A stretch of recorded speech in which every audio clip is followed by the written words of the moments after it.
Welcome to my YouTube channel Maths Galaxy Hub. आज आप लोगों को नया टॉपिक पढ़ाना है। नया टॉपिक है आज आपका pair of linear equations in two variables, दो चर वाले रैखिक समीकरण युक्त। ये आपका तीसरा टॉपिक है। इसके पहले बेसिक कॉन्सेप्ट बताए जाएंगे, फार्मूले बताए जाएंगे, उसके बाद एक्सरसाइज 3.1 स्टार्ट करेंगे। तो हम स्टार्ट करते हैं। देखिए, पहला इसका कॉन्सेप्ट है two linear equations in two variables are called a pair of linear equation in two variables. The general form of a linear pair is a1x plus b1y plus c1 equals 0 and a2x plus b2y plus c2 equals 0। इसका मतलब ये हो गया कि दो linear equation अलग अलग, दो रैखिक समीकरण अलग अलग अगर एक साथ लिखे हों, जैसे पहला रैखिक समीकरण ये है, दूसरा ये है, दो रैखिक समीकरण एक साथ लिखे हों तो उसको कहा जाता है कि रैखिक युग्म, मतलब पेयर ऑफ लीनियर इक्वेशंस। तो पेयर ऑफ लीनियर इक्वेशन, ये दो लीनियर इक्वेशन जब एक साथ लिखे होते हैं रैखिक समीकरण, उनको हम पेयर ऑफ लीनियर इक्वेशंस बोलते हैं। यहाँ पर कंडीशन क्या है? Where a1 a2 b1 b2 c1 c2 are real and a1 square plus b1 square does not equal to 0, comma a2 square plus b2 square does not equal to 0। मतलब इसके ये दो इक्वेशन इस form में हो, उसके बाद इसमें ये कंडीशन फॉलो होनी चाहिए, तभी हम कहते हैं कि ये लीनियर इक्वेशंस हैं। उसके बाद नेक्स्ट है a pair of linear equations in two variables can be represented and solved by the first है graphical method, second है algebraic method। तो हम इसको क्या कहेंगे कि a pair of linear equation, जो रैखिक युग्म है वो दो तरह से रिप्रेजेंट किया जाता है, प्रदर्शित किया जाता है। पहला है ग्राफिकल मेथड और दूसरा है अलजेब्रिक मेथड। ग्राफिकल मेथड का मतलब ग्राफी विधि और दूसरी विधि है बीजगणितीय विधि। तो हम सबसे पहले ग्राफिकल मेथड जानते हैं। ग्राफी विधि क्या होती है? The graph of a pair of linear equations in two variable is represented by a pair of lines. First है if a pair intersect at a point, then that point is the unique common solution of the two equations. In this case the pair is consistent। Graphical method में क्या होता है? इसमें conditions होती हैं कि जैसे आपकी टू लाइंस हैं, यानी टू आपके ये लीनियर इक्वेशंस हैं, तो वो अगर एक दूसरे को कहीं इंटरसेक्ट कर रहे हैं, तो जिस पॉइंट पर इंटरसेक्ट कर रहे हैं वो उसका एक यूनिक सलूशन हो जाएगा। ऐसी कंडीशन पर आपको पेयर को क्या कहना है? The pair is consistent. ये पेयर आपका कंसिस्टेंट होता है। उसके बाद सेकंड कंडीशन है if the pair coincide then it has infinitely many solution. In this case pair is consistent and dependent. If the pair coincidence mean होता है कि जब एक लाइन से दूसरी लाइन पास होती है। जैसे मान लेते हैं कि ये आपका ये पहली लाइन है, पहला इक्वेशन है, ये पहली रेखा है, यानी पहला लीनियर इक्वेशन है, और दूसरा लीनियर इक्वेशन सेम लाइन से पास होता है, तो इसको बोलते हैं कोइंसाइड। एक दूसरे के एक के ऊपर एक जब लाइन होती है तो इसको कहते हैं कि ऐसी कंडीशन में if a pair coincides then it has infinitely many solution. In this case pair is consistent। ऐसी कंडीशन पर क्या होता है? जब एक के ऊपर एक लाइन, पहली लाइन जहाँ से गई वहीं से दूसरी लाइन जाए, तो इसमें इसके अनंत हल होते हैं, many solution, infinitely many solution होते हैं, और ऐसी कंडीशन पर इसको हम कंसिस्टेंट बोलते हैं। उसके बाद इसका थर्ड टाइप है if the two lines are parallel then the pair has no solution. In this case pair is inconsistent। जैसे मान लीजिए ये लाइन है, ये लाइन है, इन दोनों के बीच में अगर हम ग्राफ खींचें और वो ग्राफ कैसा हो, पैरेलल हो, जहाँ से एक लाइन जा रही है इसके पैरेलल कहीं से भी दूसरी लाइन चली जाए, तो ऐसी कंडीशन पर कहा जाता है देयर इज़ नो सॉल्यूशन। ऐसी कंडीशन में इस निकाय का, इसका पेयर का कोई भी सॉल्यूशन नहीं होगा, कोई भी हल नहीं होगा इसका। तो एक बार फिर से देख लें। पहली कंडीशन मैंने बताई कि जब जैसे ये रेखा है आपकी और ये रेखा है, दोनों किसी एक पॉइंट पर कट करें, ऐसी कंडीशन पर क्या होता है, a pair intersect at a point then that point is the unique common solution. इसमें एक अद्वितीय हल होता है, सिंगल यूनिक सॉल्यूशन होता है जब एक दूसरे को काटते हैं।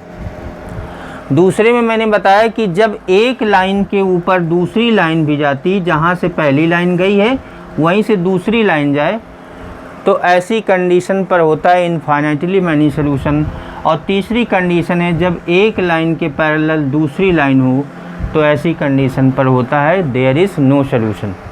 तो पहला वाला कंसिस्टेंट यानी डिपेंडेंट, दूसरा वाला भी डिपेंडेंट, तीसरा वाला इनडिपेंडेंट यानी इनकंसिस्टेंट।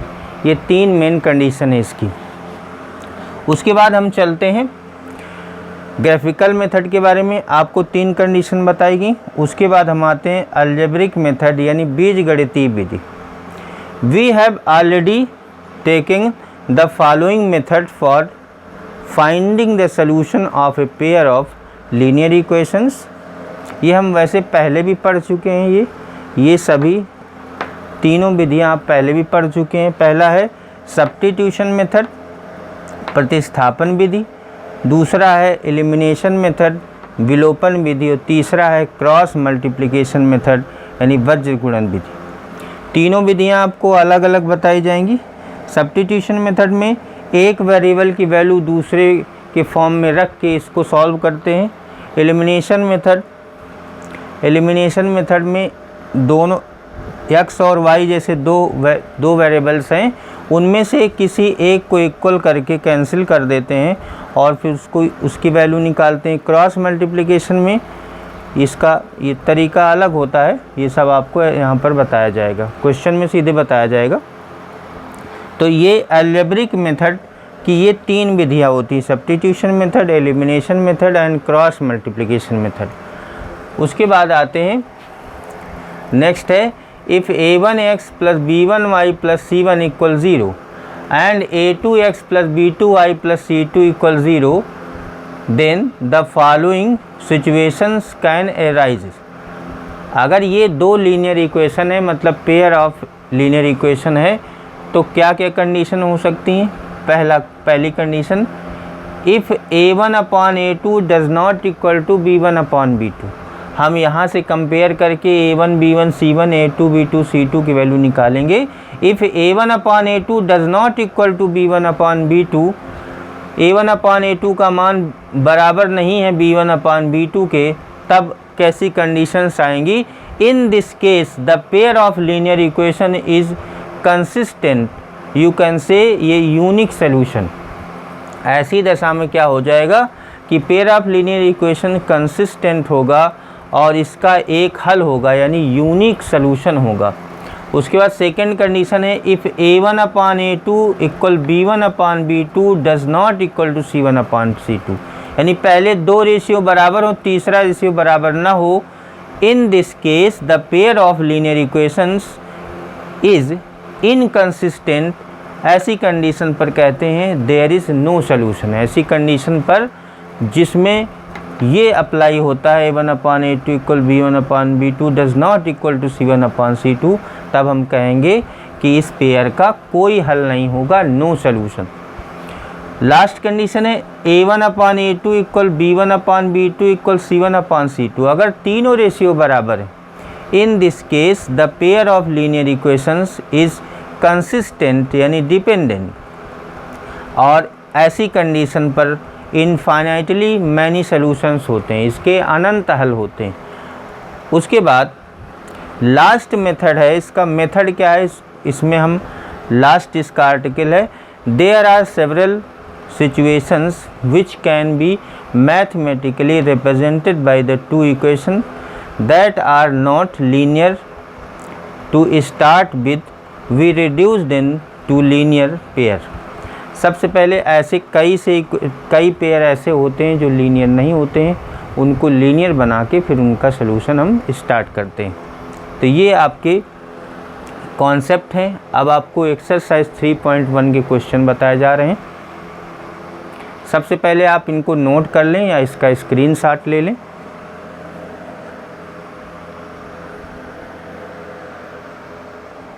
एक्सरसाइज 3.1 का पहला क्वेश्चन देखिए। Altaf tales his daughter 7 years ago I was 7 times old as you were then. Also 3 years from now I shall be 3 times as old as you will be. Represent this situation algebraically and graphically. दो तरह से आपको इन equations को represent करना है। इसकी meaning आप समझ लीजिए।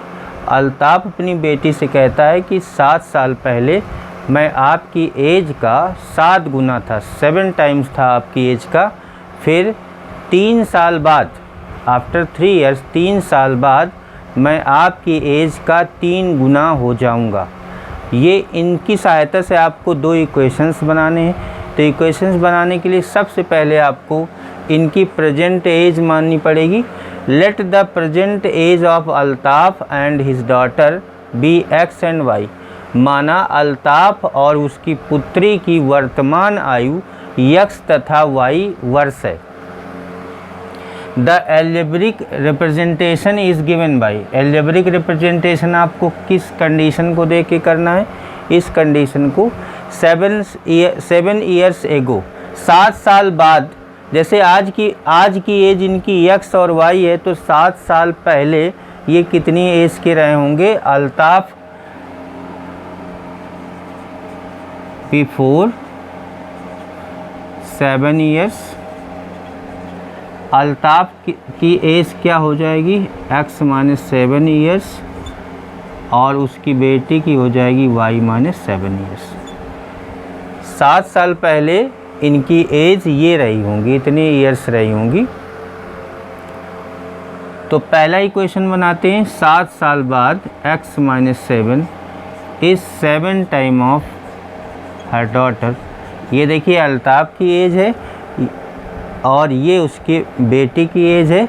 इसकी एज की 7 गुना थी 7 साल पहले। तो 7 साल पहले की हमने एज निकाल ली और इसका 7 टाइम कर दिया। पहली वाली age is the 7 time of second age. इसको हम सिंप्लीफाई करेंगे। x - 7 = 7y - 49। तो x - 7y = -49 + 7। तो x - 7y = -42, और इसको आप ऐसे लिख सकते हैं x - 7y + 42 = 0। ये पहला इक्वेशन आ गया। उसके बाद दूसरी कंडीशन देखते हैं। After three times also 3 years from now, आज से 3 साल बाद मैं आपकी एज का 3 गुना हो जाऊंगा। तो आपको क्या करना है? बिफोर 7 years, आफ्टर 3 years इनकी एज क्या हो जाएंगी? आज मान लीजिए आपकी एज x है, तो 3 साल बाद क्या हो जाएगी? आगे की 3 साल आगे की एज आपकी हो जाएगी x + 3, और उसके बेटी की एज हो जाएगी y + 3। आगे की एज पूछता है तो उतने ईयर्स दोनों में ऐड कर देते हैं। उसके बाद हम कंडीशन को देखते हैं। कंडीशन क्या है कि आई वाज, ये अल्ताफ़ कह रहा है अपनी बेटी से, I was 3 time after 3 years। तो x + 3 ये 3 टाइम हो जाएगा y + 3 के। जैसे इसमें 7 टाइम था बिफोर 7 years, और इसमें आफ्टर 3, तो आफ्टर में प्लस होगा, बिफोर में माइनस होता है इसका। तो यहाँ से देख लीजिए x + 3 = 3y + 9, x - 3y = 6, ये आपका दूसरा इक्वेशन हो जाएगा। तो ये आपका हो जाएगा अलजेब्रिक रिप्रेजेंटेशन। उसके बाद इसी में आपको ग्राफिकली सॉल्यूशन निकालना है, ग्राफी विधि से हल करना है। तो इसके लिए आपको ये जो इक्वेशंस हैं इनको आपको इस तरह से लिखना पड़ेगा,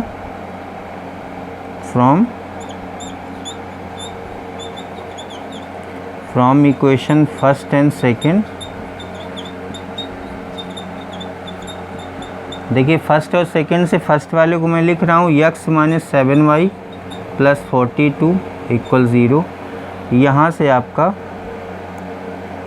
7y इक्वल आपका आ जाएगा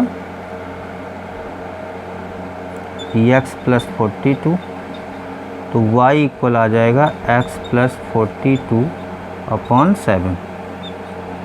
इसी तरह दूसरा वाला ये सेकेंड इक्वेशन लिखना है, इसको यहाँ पर लिख दिया जाएगा x माइनस 3y इक्वल 6। तो यहाँ से 3y आ जाएगा x minus 6, then y equal x minus 6/3। ये x और y में y की दोनों से वैल्यू हम निकाल लेते हैं। अगर आपको ग्राफिकली सॉल्व करना है तो y के फॉर्म में इस तरह से लिख लेते हैं, y की वैल्यू दोनों से निकाल लेंगे। उसके बाद टेबल बनती है, इसके बाद हम यहाँ से करेंगे। टेबल में आपको क्या करना होता है, मोस्टली यहाँ पर x यहाँ पर y, एक बार x 0 होता है और एक बार y 0 होता है। लेकिन अगर ऐसी वैल्यू आ जाए x 0 y 0 से जो इस ग्राफ में आपके रिप्रेजेंट ना हो पाए, ग्राफ में ना शो हो पाए, तब हम वैल्यू को बदल लेते हैं। मोस्टली एक बार x 0 और y 0 करते हैं। तो पहले वाले में हम x 0 करके देखते हैं। अगर हम x 0 करेंगे तो देखिए क्या आ जाएगा, y आपका यहाँ से देखिए x 0 करेंगे तो y आपका 6 आ जाएगा। इसको आपको रफली सॉल्व कर लेना है। पहले वाले में देखिए कि x 0 हमने कर दिया तो y इक्वल आ जाएगा 0 प्लस 42 अपॉन 7, यहाँ 6 आ जाएगा। अगर हमने यहाँ पर y 0 कर दिया तो x आपका माइनस 42 आ जाएगा, जो आप इसमें ग्राफ में रिप्रेजेंट नहीं कर पाएंगे। तो इसके लिए हम ऐसी वैल्यू मानते हैं, x की एक ऐसी वैल्यू मान लें जिससे ये पूरा पूरा डिवाइड हो जाए। तो x की वैल्यू मान लीजिए हमने इसकी 7 मान ली, यहाँ पर हमने x की 7 वैल्यू मान ली। तो यहाँ पर आ जाएगा 7 और 42 49, यहाँ पर आ जाएगा 7, x की वैल्यू 7 से y की भी वैल्यू आपकी 7 आ जाएगी, ये आ जाएगा। उसके बाद दूसरे वाले में आ जाते हैं।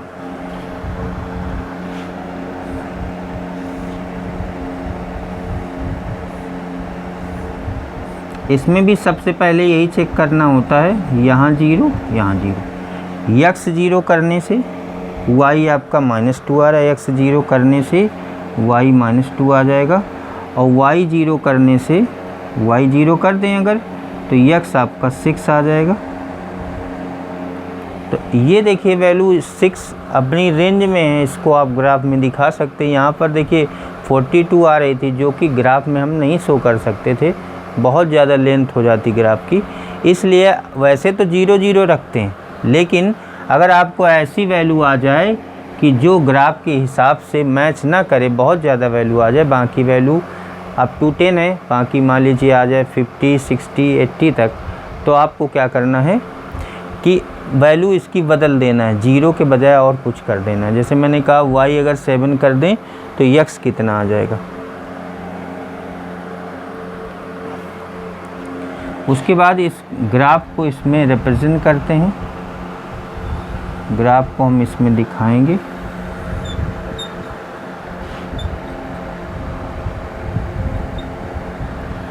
यहाँ पर प्लस में x में देख लीजिए कितना है, प्लस में x में यहाँ 7 है और x में यहाँ 6 है, तो यहाँ आ जाएगा प्लस में 1 2 3 4 5 6 7, 1 2 3 4 5 6 7।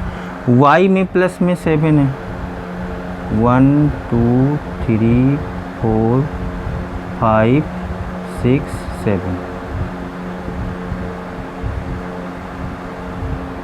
उसके बाद y में माइनस में, x में माइनस में कोई नंबर नहीं है, y में माइनस में 2 है, 1 2 -1 -2। अब इसको रिप्रेजेंट करते हैं, x0 पर y आपको 6 रखना है, x0 पर y 6 रखना है, ये पॉइंट आ जाएगा। उसके बाद x7 पर y 7 रखना है। उसके बाद इसको ऐसे मिला देना।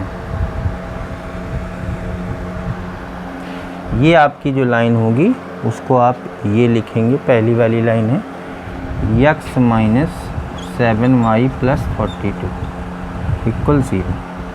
उसके बाद दूसरे वाले में देखते हैं x0 पर y माइनस 2, x0 पर y माइनस 2 ये हो जाएगा, और x6 पर y0, x6 पर y0 ये हो जाएगा। इसको हम ऐसे मिला देंगे तो ये आपकी जो लाइन होगी वो दूसरी लाइन हो जाएगी x माइनस 3y इक्वल 6। इस तरह से आपको ग्राफिकल रिप्रेजेंटेशन करना। सेकेंड क्वेश्चन देखिए, the coach of cricket team buy 3 bats and 6 ball for ₹3900। Later she buys another bat and 2 more balls of the same kind for ₹1300। Represent this situation algebraically and graphically. तो सबसे पहले आपको क्या करना है, let the cost of 1 bat and 1 balls is ₹x and ₹y। तो एक बाल और एक बैट और एक बाल की कीमत x और y रुपीज़ है। हमने कितने बैट खरीदे, 3 बैट और 6 बाल। तो आपका इक्वेशन बनेगा 3x प्लस 6y इक्वल 3900।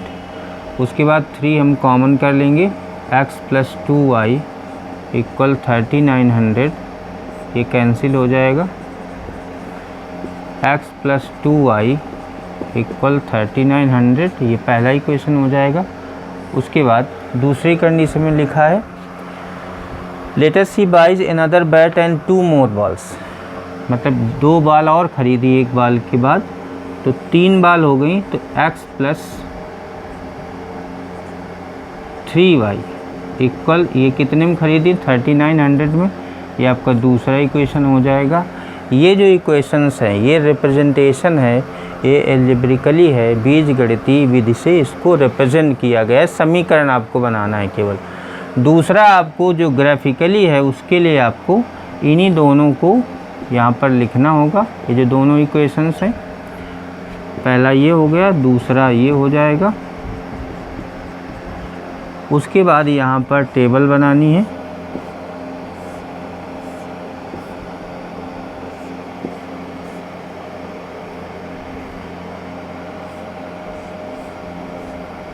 यहाँ पर x, यहाँ पर y। मैंने बताया था मोस्टली यही होता है कि यहाँ पर 0 कर दीजिए और यहाँ पर 0 कर दीजिए। x0 पर y कितना आएगा, x0 अगर आप कर देंगे तो y आ जाएगा 650।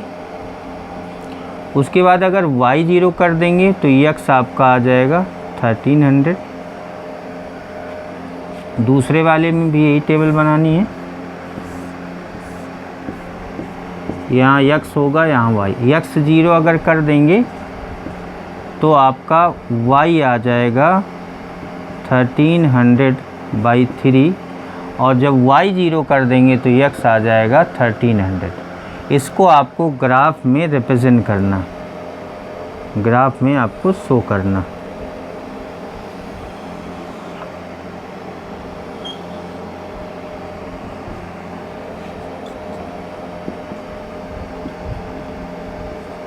यहाँ पर देख लीजिए, मैक्सिमम x में 1300 है। 1300 को आप 1300 का वो ऐसा मेजरमेंट मान लेना है कि ये जो 100 में है उसको उतने सेंटीमीटर हम कंसीडर कर लेंगे। तो लेट 100 इक्वल 1 सेंटीमीटर, ये आपका मेजरमेंट हो जाएगा। तो 13 सेंटीमीटर इसको हम मान के चलते हैं, तो ये आ जाएगा 1 2 3 4 5 6 7 8 9 10 11 12 13 ये हो जाएगा।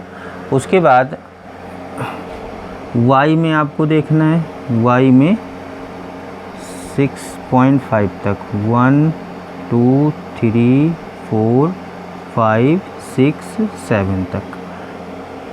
यहाँ पर देखिए जब x 0 तो y है 6.5, 6.5 का मतलब ये 7 1 2 3 4 5 6 7 8 9 10 11 12 13। यहाँ 1 2 3 4 5 6 7 650 का मतलब 6.5 ये हो जाएगा। और दूसरा 1300 ये 13 पर हो जाएगा। इसको आप और इंक्रीज़ कर देंगे, ऐसे इन दोनों को आपको मिला देना। ये जो आपकी लाइन है इसको आपको स्केल से मिलानी है। ये जो आपकी लाइन है वो हो जाएगी x + 2y = 1300। फिर दूसरी लाइन देख लीजिए, जब x 0 तो y है 1300/3। x 0 पर y आपका है अप्रॉक्स 4 पॉइंट समथिंग होगा, यहाँ पर हो जाएगा। और जब y 0 है तब x आपका यही हो जाएगा पुराना वाला पॉइंट। इसको हम मिला देंगे। तो ये जो आपकी लाइन होगी, ये जो आपकी लाइन होगी x + 3y = 1300। ये आपका ग्राफिकल रिप्रेजेंटेशन हो जाएगा। Late the cost of 1 kg Apple and 1 kg grapes is ₹x and ₹y। The algebraic form देखिए इसमें क्या लिखा हुआ है, the cost of 2 kg of Apple and 1 kg of grapes on a day was found to be 160 rupees। 2 kg Apple तो 2x हो जाएगा, क्योंकि x हमने इसकी वैल्यू x मानी 1 kg एप्पल की, और 1 kg ग्रेप्स की कीमत हमने y मानी है, तो 2x + y ये हो जाएगा 160। फिर दूसरी उसमें लिखा है कंडीशन में, after a month the cost of 4 kg of an apple and 2 kg of grapes is 300। 4 kg apple + 2 kg grapes = 300। 4x + 2y = 300 हो जाएगा। तो इसको आप लिख सकते हैं 2 कॉमन करके, 2x + y = 300, तो 2x + y = आ जाएगा 150। ये आपका पहला इक्वेशन हो जाएगा और ये आपका दूसरा इक्वेशन हो जाएगा। ये आपका एल्जेब्रिक फॉर्म हो जाएगा जो आपको रिप्रेजेंट करना है। उसके बाद ग्राफिकली सॉल्व करने के लिए यहाँ से हम स्टार्ट करते हैं। इनको हम दोबारा लिखेंगे, 2x + y = 160 और 2x + y = 150। यहाँ पर टेबल बनाएंगे। मोस्टली मैंने बताया था क्या होता है, जैसे ये x है ये y है, तो यहाँ 0 कर दिया, यहाँ पर 0। x 0 तो y आ जाएगा आपका 160। अगर y 0 तो x आपका आ जाएगा 80। इधर भी यही करना है।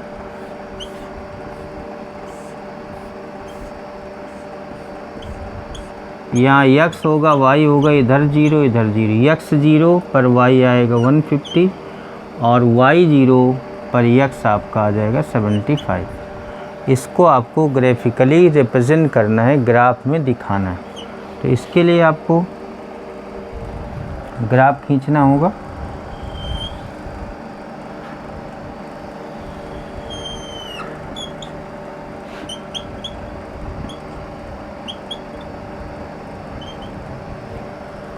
यहाँ पर जो कॉस्ट है हमने उसको एक हम मानक मान के चलेंगे।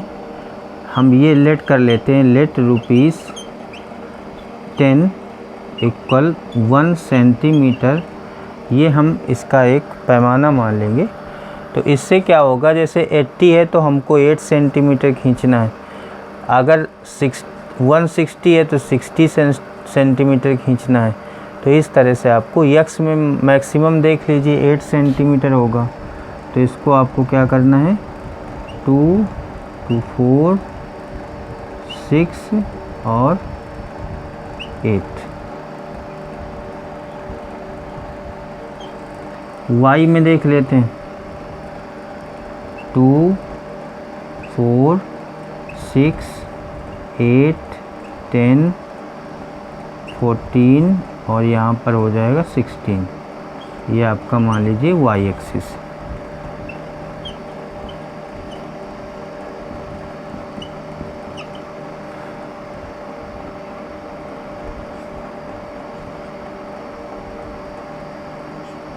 ये आपका 16 हो जाएगा।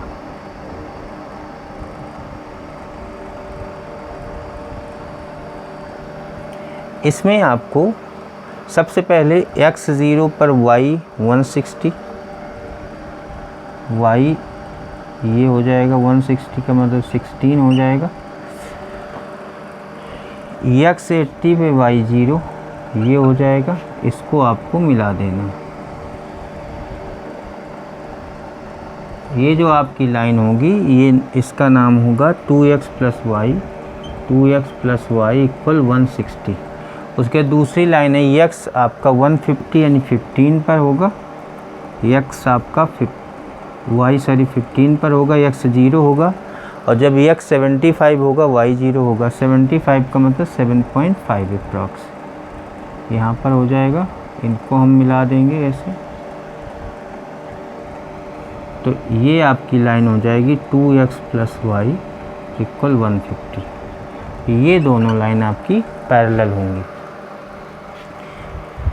आज आप लोगों को एक्सरसाइज 3.1 के सभी तीनों क्वेश्चन बता दिए गए हैं। आज की क्लास यहीं पर समाप्त होती है। Thank you.